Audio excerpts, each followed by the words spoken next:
Hello, everybody, and welcome to Fandom Academy Season 2, Episode 4. All three of us are finally back for the first time since our premiere of Season 2. Life's gotten in the way a little bit, and we are all so happy to be back. So, with that being said, welcome my co-hosts as always, Jaden and Layla. How are y'all doing today? I'm good. I feel like we're gonna have fun this episode. We have a game planned. We have some Secret Invasion talk. It's gonna be good, and I'm excited.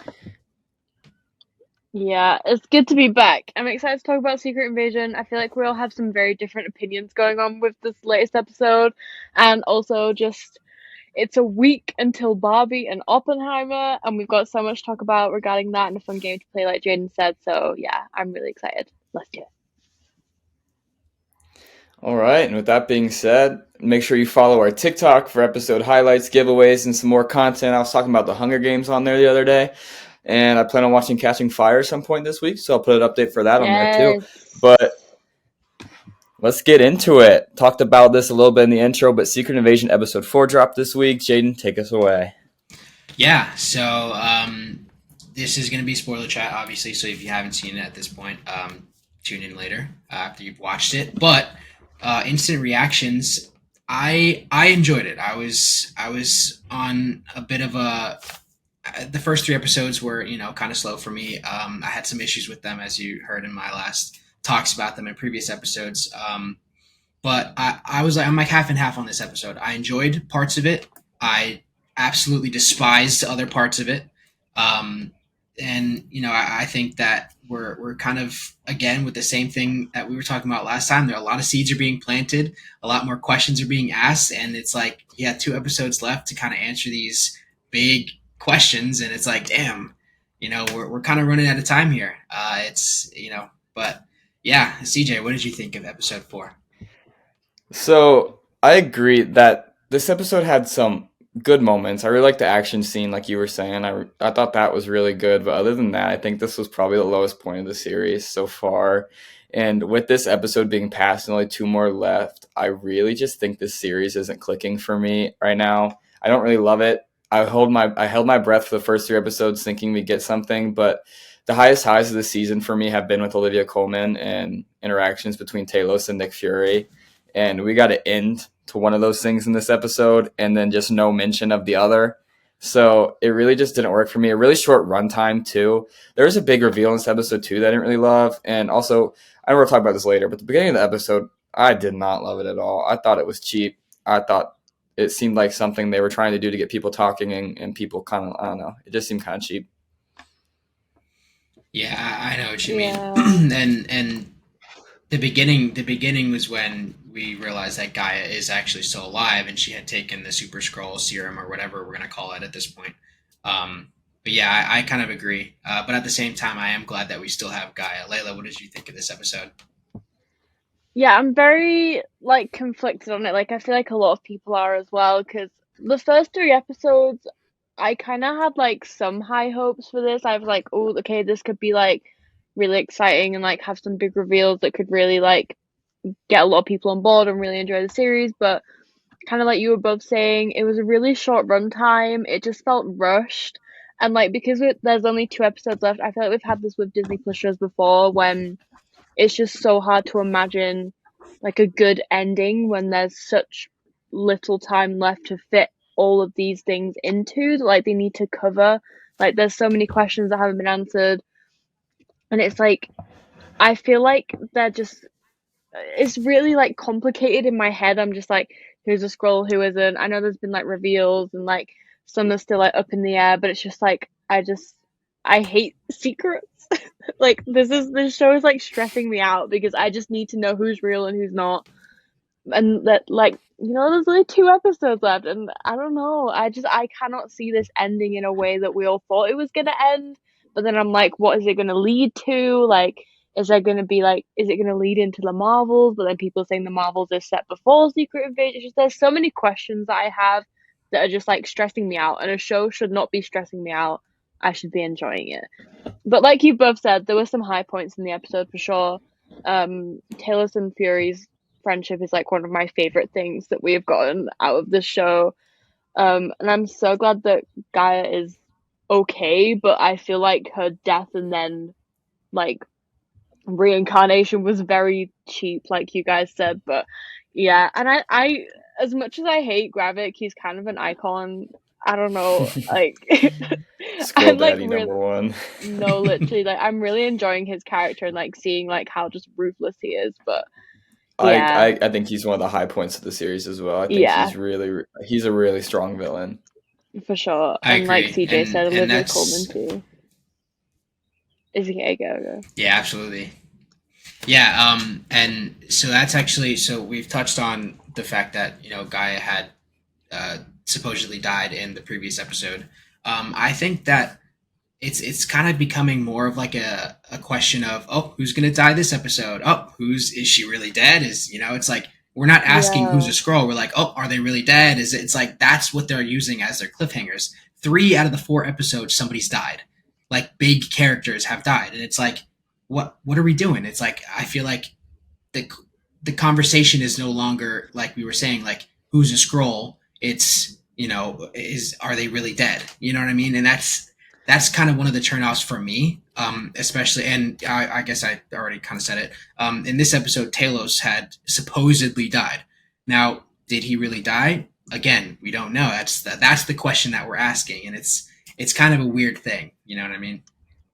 And at the rate they're doing it, it really does like take a lot of the emotion out of it. Like I remember being like shocked, and I was feeling everything I was supposed to feel when Maria Hill like died. Like I was, hmm and then with Gaia, it was like, oh, I didn't buy it for 1 second though. And now with Talos, I'm so mixed because at one half of me doesn't want to buy it, but the other part's like maybe they did. And it's honestly, it's getting really repetitive, and it seems like all the emotional points in this series are mostly coming from these deaths, and it's like there's ways to get that in a better way that's more fulfilling for these characters, because if this is the last we see of Talos, I feel like it was kind of, again, they did him dirty. Like they didn't give him like much to do in this series, even with his daughter being such a crucial part of it. They definitely could have done a lot more with him, so I'd be really sad if this is the last we see of him.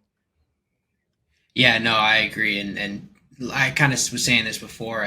Talos, Olivia Colman, the interactions between Rhodey and Nick Fury, and Talos and Nick Fury, like again, highest points of the show. I enjoyed the action sequence on the road where they stopped the president, and it was Gravik and his men kind of ambushing them on their way to. I think they were in Russia, right? Or they were on their way somewhere. I forget where they were, what they were yeah, doing. But they were posing as the Russians because at the time there was like tensions between America and Russia, and that's kind of like what was going on at the time. And so it was just, I don't know, it just felt very weird to me. But yeah, and that also said, Rhodey is actually a scroll. That is something that we confirmed in this episode. CJ, how did you feel about that? Uh, all going into this series, he was in the trailer so much. So part of me was always like, he is a scroll. But towards when the show was getting really close to releasing, I was like, it's got to be a red herring. And now it's not. And now Kevin Feige has said he's been a scroll in a lot of his other appearances. He didn't say all, though. He just said in past appearances. So I wonder where that line is. But I'm really intrigued by this. I like seeing Rhodey in such a villainous role. It's different for him, and Don Cheadle's killing it with it. I'd like to see more going forward. And as the show progresses and with this reveal, I'm almost starting to think this show is almost like a trailer for whatever Armor Wars is going to be. And I don't know if I love that as a use for Disney Plus shows, but it definitely was a surprise to me. Yeah. And also in this episode, we finally got to see some of the Super Scrolls in action. Which in this action scene we got to see Gravik using the Groot DNA. Obviously, he was kind of using that in action, as well as when he was shot in the face and he turned around completely unharmed after 2 seconds. Layla, what did you think about the Super Scrolls in this? it's crazy. Like they planted that seed. Like was it in like episode 2? They showed like the Groot DNA and like Cull Obsidian's DNA or Yeah, something in like their database or something. And it's like people were like suspecting that it was going to be Super Scrolls because in one of the trailers you kind of see Gravik using like a Groot-esque arm, and then we saw that clip in this episode. It's very like I don't know. Like one of the things I'm so frustrated about is because the concept of the show is so good, but the execution is just not there. Like the Skrulls have literally infiltrated everywhere. Like the president, the fucking anyone who runs anything in a country, like they're literally everywhere. And like it's like a thing that has like been creeping me out. Like, what if this happened in the real world? Like, I love the concept of it.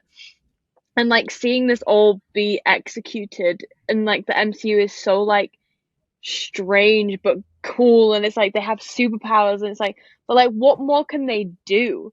And it's like, what lengths are they going to go to like execute their plan, like to take over Earth? And it's like, are they gonna succeed? I mean, obviously they're not, because the MCU isn't ending and it's not going to be Skrulls from now on, but like it's just such like a cool like thing to think about. But Super Skrulls are just like, it's kind of creepy. Like, imagine like a guy coming towards you and then he has like a tree arm all of a sudden. It's just like, I don't like it. And it's just like, what other DNA could they have like in their, they could have literally extracted it from anything, like extraterrestrial anything, and it could be in their database ready to make like new Skrulls. Like, it's a very cool concept. Yeah. And yeah, it was cool to see it executed in this episode. I completely agree with everything you just said. I thought you said it pretty well, that the Super Skrulls are a really cool concept, and I think it could have been executed a lot better. And they're part of my issue is like, I've had this issue since I think episode 2 or 3, but how is this series going to wrap up without getting the Avengers like together? Like, I don't understand how Nick Fury and Olivia Colman maybe and Gia can like stop this. Like, I don't understand how they can without a Monica Rambeau, a Carol Danvers. It's gonna be really annoying if Fury just beats Gravik in combat and says flee the planet and then just leave. Because I feel like that's probably where we're headed. But I hate that so much. And if that's the end of this series, it's gonna really bug me. So I really hope they give us a satisfying ending. And I know calling for the Avengers to show up is unrealistic, but they wrote themselves into this story this way, where it kind of feels like it only makes sense if they were to come in and help. I don't think it's out of the picture for a Monica Rambeau to show up, but I'm just really curious to see where this is going. Yeah, and like I said, we only have 2 episodes for that to happen, for this to wrap up, and I don't think I'm nervous. I'm definitely very nervous for this to wrap up, only because there's not a lot of time and they have a lot of ground to cover yet. And you know, that's just unfortunate, because I was one of the again, I was one of the people that were super excited about this show. I was talking it up for weeks, and now we're here. So, but yeah, I mean, if anybody has anything else to say about Secret Invasion. Stan Dermot Mulroney, Sean from Shameless, my favorite president in the MCU. Love him. Also, this is Glad something he's that okay. I actually just learned, that Gravik is in the Barbie movie. Did we know Yes. this? Yes, he is. I listen- learned that from watching the I'm Just Kidding music video. That's how I learned that. Yeah. I saw him in the background. I was like, wait a minute. That's fucking Gravik. When you said Dude, that, I was like, how have so we crazy. only just realized? Man's like taking over the fucking summer. Like, it's crazy. Hell yeah. Literally. We love to see it. Well, that is the end of Secret Invasion talk, and now I think we're passing it over to Layla, because we're talking some Taylor, right? Taylor Swift. It has been quite the week. Speak Now, Taylor's version dropped on July 7th, and if you haven't listened to our Taylor Swift draft episode yet, what are you doing with your life? It was such a fun episode. We drafted our favorite Taylor album and songs with Jenna and Nicole from CurrentBook.com. It was a great episode. Go and give it a listen. But now, Speak Now, Taylor's version has been in the world for over a week. 6 vault tracks, and so many iconic songs from her career have been re-recorded. CJ, I know you share my enthusiasm on this, and Jada, maybe you do too at this point in time. What has been, 1, your favorite re-recorded song, and 2, your favorite vault track? CJ, let's go. Okay, my favorite vault track's easy for me. I love all the vault track songs. All of them hit for me. But there was a song that Taylor Swift decided to write about me on that vault track. And Foolish One.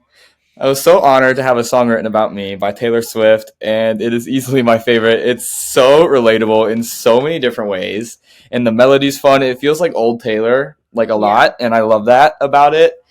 And that's just my favorite from the vault. But from the re-records, it's between 2. I know this one's going to get me a lot of heat, but I actually really, really like the new production of Better Than Revenge, and the lyrics aren't like the lyric change isn't like the best thing on the planet, but I understand why she did it, and I don't think it's bad. And she called Joe Jonas a moth, so that's a W in my brain.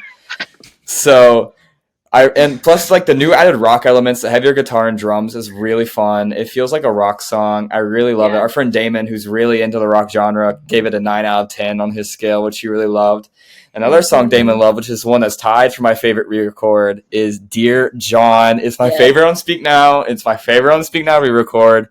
It's the anger, the lyrics. It's lyrically one of her better songs. Just the anger in the lyrics, the relatability in the lyrics. And I'm 19 right now, so that song gets even harder. So like, it's just perfect in my brain. I love it. Yeah. It's like she knew we were gonna be 19 when she recorded, so she did this for us, CJ. Like she did this for us. Literally. Jaden, are you a Speak Now stan? Like, what are your opinions on Speak Now? So- have you listened to Taylor's version? Yes, I have. And so last week, CJ said you need to listen to every single song on this on this album because we're going to talk about it, and you need to give me your thoughts.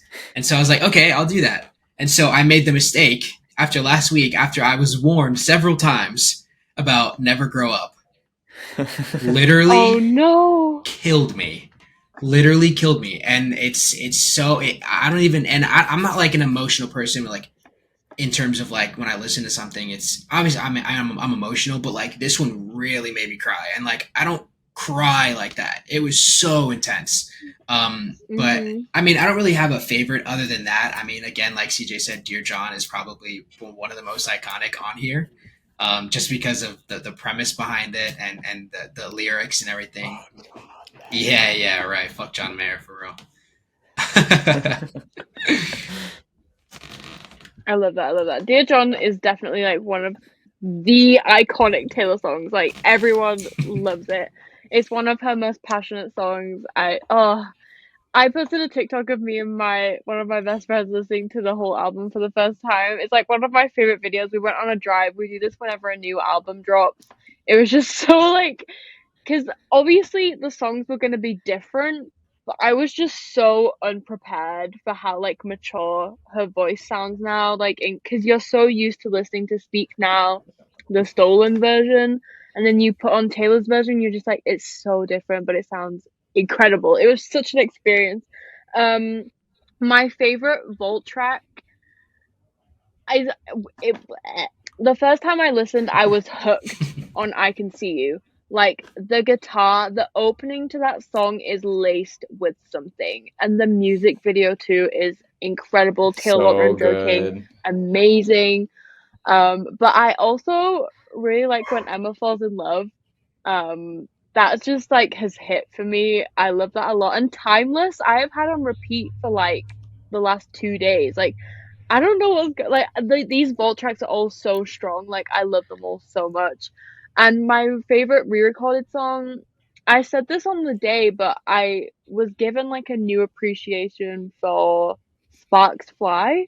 Like that day, the day Taylor's version came out, that was the one I kept going back to listen to again. Sparks Fly and also The Story of Us were the two I kept going back to. Yes. Obviously I loved them before, but they just really like did something to me. When she says next chapter in the re-record, I like ascended. Like I was like, holy shit. I thought Last Kiss was really good too. And on this album in particular, she has a lot of like what she adds in herself talking. It's in Better Than Revenge, it's in Last Kiss, it's in Story of Us. And I just hearing her mature voice in those is even cooler too. Like it's so good. It's an incredible album. Speak Now has always been one of my favorite Taylor albums next to Folklore, so I knew this re-recording was going to be a hit, but I feel like it's just been incredible. And like her adding Long Live to the Eras Tour set list. Also, the last time I was on this podcast, I was manifesting me getting Eras Tour tickets. Here I am. I'm going to 2 shows. I'm going to one on my birthday next year in Liverpool, and then I'm going to one with Wembley, and CJ is coming with me. We're seeing Taylor Swift together. Manifestation works. We're seeing Taylor Swift. And she's going to sing Long Live, and I'm going to die. I That is also all. just like to point out it's not very fair that she started singing "Long Live" the first show after mine. Like that was kind of rude of her. Like Yeah. I was a little sad when I saw She that did you guitar come dirty on out. that. I did exit out the TikTok live stream I was watching and throw my phone, but it's okay. Like I have moved past it. I have forgiven and forgotten. Now that I'm going in Everything is London, fine. Everything is fine. it's it's fine. But yeah, I really love the music video for "I Can See You," and something that was Yeah. teased in there a lot was 1989 too. And Yeah. we got news this week: 150 songs were written for that album. How many Vault songs are we going to get? Holy 150. cow! I want I'm all of so them. excited. Me too. And I saw a report. I don't know how true this is. I think it was a rumor from one of the pop whatever accounts. There's so many of them, it's hard to keep track of. But saying that there was going to be 2 outside re-recordings and a remix on the album as well. The outside re-recordings I'm hoping for "I Don't Want to Live Forever," and I'm pretty confident that'll probably be one of them, especially because she just sang a surprise song recently. The other one's a little more intriguing, as I think it might be "This Is What You Came For," originally performed by Calvin Harris and Rihanna, but written by Taylor Swift. So I think that would be a really fun re-record. And the remix, we all know what that remix. We all know what we want that We remix to all be, and we want that to be know. Style featuring Harry Styles, and we need it. So when I first saw one remix, I was like, I know what that fucking remix is. Everybody I knows. know. Everybody knows. And we're gonna get swerved when it's not that, and it's gonna be a bitch, but we can But it is manifest it that, being so that. it's fine. It's okay. Yeah. I Hopefully it'll come really- this year. There's a lot of teases. Oh my god, yeah. I really want her to re-record Crazier from Hannah Montana the movie. Yes. But like I think that don't might know be on what, like, the debut. rights are with that. I don't know if like she actually does own that or if Disney own it. I don't even know, but I really want her to re-record Crazier. But like you said, I feel like that's a very debut song to maybe tag that onto. But I really Yeah. want Crazier Taylor's version. Or who knows? She might just randomly drop that like she did with the Eyes Open and Safe and Sound Yeah. re-records too. Like she randomly put those on Red TV almost a year after the release of it. So Yeah. she could She's probably crazy. just drop Crazier on Fearless TV whenever she wants. So We love you, Taylor. Well, and other things coming soon is Barbenheimer Day. I'm so excited for this week. The schedule for us, for me and Jaden, is we are going to see Barbie on Wednesday, Oppenheimer Thursday, and then Barbie again on Friday. Layla, what's your order of watch? I'm literally set to work. Like, I need to leave as early as possible on Friday because I have a very important business to attend to. I'm going Oppenheimer, drink, Barbie, and then food. Because I feel like I need to prime myself with Oppenheimer, see a bit of Florence, see a bit of that gorgeous cast, and then just top the night off with Pink. That's it. Happiness. That's my day. Yeah. It's getting like to levels I never thought of excitement. Like Yeah. I know this might just be in the moment thinking, but I am as equally as excited, or if not more excited than I was for Endgame as I am for Barbenheimer Day. Like I Literally, am me too. so hyped. Like the soundtrack for Barbie hits. If you've heard "I'm Not Ken" on TikTok, Instagram, Twitter, wherever, it will change your fucking life. I already have that song memorized, and it's not even released on Apple Music yet. I have it memorized just from watching the TikToks. Like, I've watched that TikTok at least 100 times. It is so good. I cannot wait to see that whole cast in action. It's gonna be so camp. Like, that's the only thing I can decide about Barbie. Like, the set pieces look so good. The cast, we could go on about the cast for days, and we will here in a little bit in our game. But I'm just so excited. And Oppenheimer 2 is starting to get really exciting for me too. I love the whole cast of Oppenheimer 2. It really just seems like everyone who's big in Hollywood is in one of these movies next week. Mhm. And I love a lot of Christopher Nolan stuff. I think the only film that didn't really hit for me was Dunkirk. And a little bit of personal reasons because I'm not really a fan of a certain singer's acting ability in that film. But Layla and Jaden, What are you guys most excited for Barbenheimer? After all of the reviews, I feel like everyone's been saying Ryan Gosling is going to get his Oscar for being Ken, and He it's like the better. performance of his lifetime. I'm so excited. Like, I love Margot Robbie, but I'm there for Ryan Gosling. I'm afraid. Like, I need my Ken fix. Like, that's all I need. I'm so excited to see him in action. And like, Shooty and Emma Mackey, like as another Ken and Barbie, like seeing them at the UK premiere has me so hyped to see them on the big screen. I love them in Sex Education. They're icons.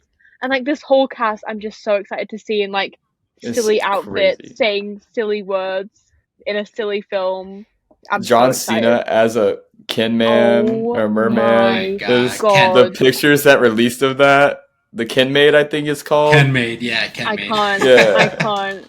It's too funny. Unbelievable. That man has become so fucking iconic that he's instantly probably one of my favorite actors of all time after seeing that look. Like, how can you Yeah. not fucking love that man?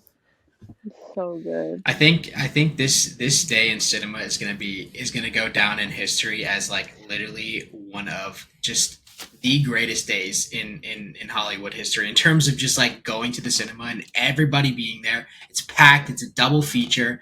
Hella people are gonna be there for both movies, and they're gonna go from one theater right to the next. Some people are gonna go from one theater building to a whole another theater just to watch another. It's just gonna be an insane experience. It's going to be all week. It's going to be for the next few weeks. It's just going to be everybody and anything that everybody's talking about.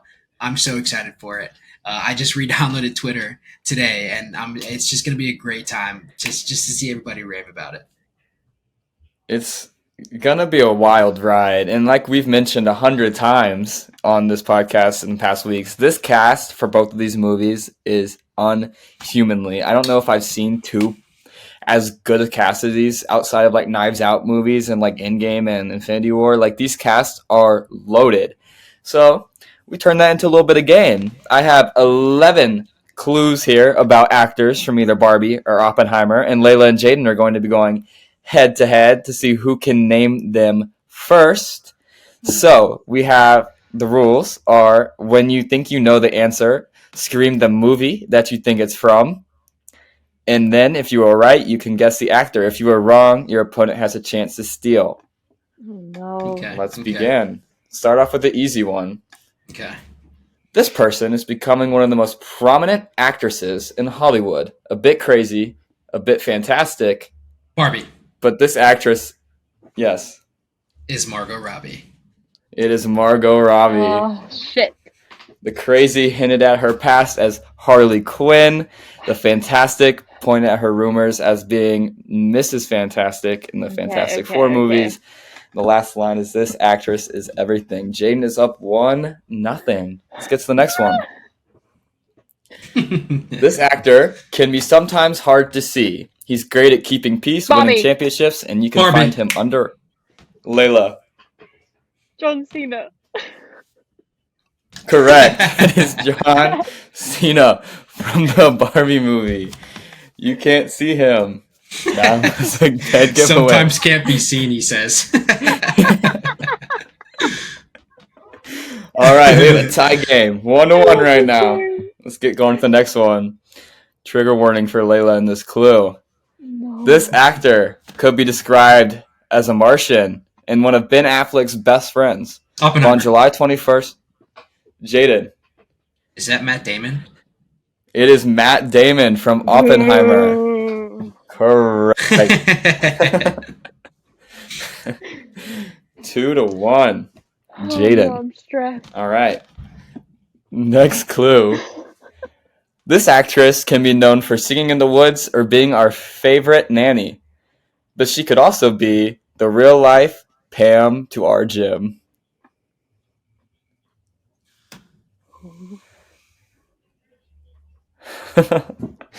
Oh, Are we Oppenheimer. stumped? Layla. Emily Blunt? It is Emily Blunt. Singing in the Woods is from her time as a part of the Disney movie Into the Woods. Our favorite nanny as her time as Mary Poppin, and real life Pam to our John Krasinski. I'm so stressed. 2. We got a Tie game. All right. A Marvel alum, this actor has taken to new heights recently and finds himself in the heart of the sun on July 21st. Be careful, he's just Ken. Bobby. Wait. Layla. Simu Liu? It is Simu Liu. Oh shit, that stumped me a little bit. I'm not gonna lie. Oh. I definitely could have put more in there. I also didn't realize I put the heat in the sun on there. It's like included he's on the beach, but it also very much sounds like that's what stumped me. I was like, damn, a bomb? Shit. But then you said he's just a kid, and I'm like, wait a minute. It also easily could have been Gravik too. Yeah, that's true. That's true. All right. Next clue. We have 3-2. Layla. Yes. No. Yeah, I think so. Yeah. Right? Yeah, I'm winning. yeah. I'm winning. Yeah. Okay. We're not in Oz, but this actor has found himself as a scarecrow in the past. Now, in the midst of World War II, he is a mission larger than life. As a scarecrow. A scarecrow? Portrayed Scarecrow in Batman Begins, a former Christopher Nolan film. Oppenheimer. Jaden. Cillian Murphy.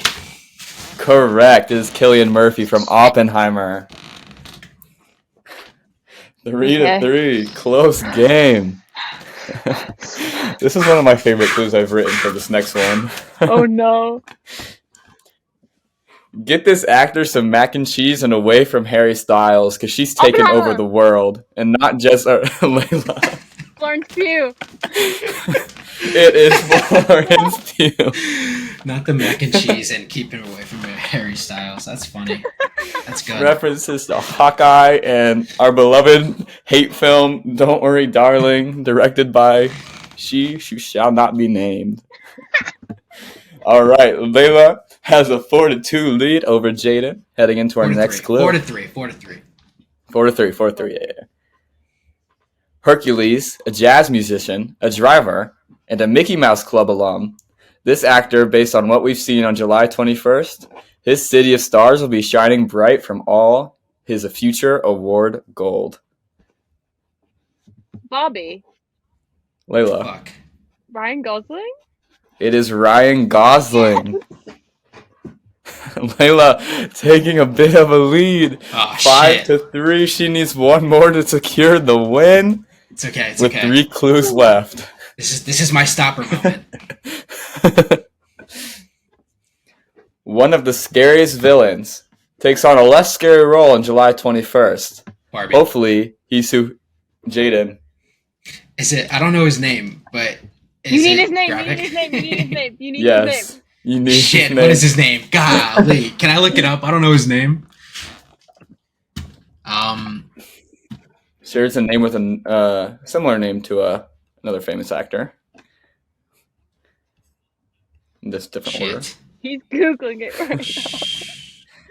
No, I genuinely, hands off. I don't even know. I'll just give you the point because you're close enough. It is Kingsley Ben-Adir for his role in Barbie. Oh, Ben Kingsley. Yeah, okay. Yeah. So we have 4-5. Layla still with the lead for our next clue. This is one of the tougher ones I made, so I might stump you. Oh no. Come to your senses. This actress got her start on Nickelodeon, has found herself across from Andrew Garfield, and makes her way to the big screen on July 21st as a doctor. Oh my god. I can picture her. Barbie. Layla, for the win. What is her name? She's in Tick Tick Boom. Correct. I know her name is Jasmine? Incorrect. Jaden, do you have the answer? I have a face, but I don't have a name. I can picture her. I can Okay. literally picture her. Exactly. Literally. Amanda? Yeah. Closer. Fuck, what's her name? Her name is Alexandria Shipp from Fuck. Barbie. I fucking. Oh. Okay. It's okay. It's It's okay. okay. It's okay. So right now, so either Layla can win It's or we okay. tie.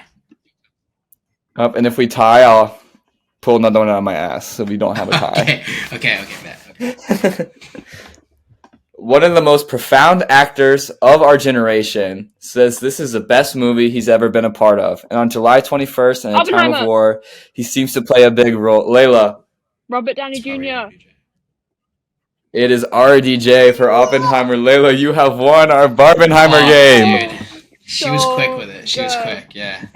Whew. Oh my god. Congratulations. Your prize is absolutely nothing. Yes. I would like to thank my mum for not being interested in Barbie. I'm still gonna book the ticket so we can go watch it. We'll have a really fun time. I've never been so stressed in my life. Oh my god. Okay. I'm very happy. Well, y'all need to learn Alexandria Shipp's name because she's an absolute queen. And Yes, she is. definitely, everyone listening, make sure you check out Barbenheimer this week. It should, like Jaden was saying, pop culture, it already is one of the biggest days in movie history, and I can't imagine that decreases after it comes out. From reviews we've seen, it seems like they're both excellent movies. I cannot wait to see them. Both going to be a wild ride. But unless anything else you guys have to add about Barbenheimer, we'll move on. No, just watch go both. see it. Go see those fucking movies, please. You're gonna have a good time, guaranteed. Yeah. It's going to be so much fun. So if you want some Barbie, I know for sure, content, and maybe some Oppenheimer content too, if we have time, we'll make sure you're following Fandom Academy on TikTok and all the socials as well. And hit that notification bell on YouTube so you don't miss out on any content. You can find all of the shows of AOF, including us here at Fandom Academy on Podcast Network anywhere. And make sure you download and subscribe to us on there too, because that really helps us. And I actually wrote an article for the first time in a while, and it's up on the AOF site highlighting Prey. So make sure you go check that out. I would love that. And yeah, Jaden and Layla, where can the people find you? You can find me at jaden.cmduran on pretty much all socials. I've been super active on Letterboxd. I feel like I've been pretty much averaging a movie a day, which is pretty nice. Some new movies, some are movies that I've seen before that I'm rewatching so I can get the review out. Or not really a review, just a rating. But yeah, just check us out on TikTok. We're going to get clips out from episodes. We're going to get a lot of bonus content out. But yeah, so just check it out. Love it. You can find me on all socials at FalconsNat. Definitely follow our TikTok. I know we have some fun content planned. I had something I want to say. Oh yeah, I also wrote an article for the site. Go us being productive. I did the Barbie first reactions article for agencyfandom.com if you want to go check that out. We also have an Oppenheimer first reactions piece out at the minute, so you can prime yourself for these films, get yourself all ready to go. Go and see both of them in theaters. They deserve it. It's going to be such a good day, a good time when they're both running. I know I'm going to watch both of them probably more than once with different. I know I have plans to see Barbie literally like 5 times with 5 different groups of people, and I'm really excited. And I have different outfits planned for all of it. It's just such an event, and I'm so excited. So definitely go and watch both of them. But yeah, make sure you're following us everywhere. And thank you for listening. Yeah, we really love it when we hear that you guys listen and tune in. It really means a lot to us. Thank you all for continuing to listen. And you can find me anywhere at CJDar_. On Letterboxd, I'm going through a whole bunch of movies this month that I should have watched a long, long time ago. So we're working through that right now. I just watched Forrest Gump, which was excellent. I've seen it before, but the movie makes me cry every time. So definitely go watch it. And make sure you're supporting your actors and writers in this strike going on right now. It's bad, like real bad. And if we want movies to be made, we need to make sure actors and writers are getting what they deserve and keeping AI out of the game, because that is so disgusting and so scary. So let's make sure we're supporting them in ways that help them. You can do research online. You find so many good articles. Maybe we'll get one up on AOF soon about how you can support them, but definitely stand with the actors and writers. And thank you guys for joining. It's been a great episode. We'll be back next week to talk Barbenheimer spoilers and reviews. It'll be a lot of fun. I'm sure we'll all sing I'm Just Ken and Union to close the episode. It'll be a great karaoke choral session. And yeah, see you next week. And stream Speak Now Taylor's version. Yes, do that. Do it. You have to. Also stream Reputation in 1989 and Fearless and Debut and Red and Midnights and Evermore and Lover. And spend your next week and a half listening to only Taylor. Justice for Taylor not being on the Barbie soundtrack. Oh my god, yes. Peace. Mic drop. Bye.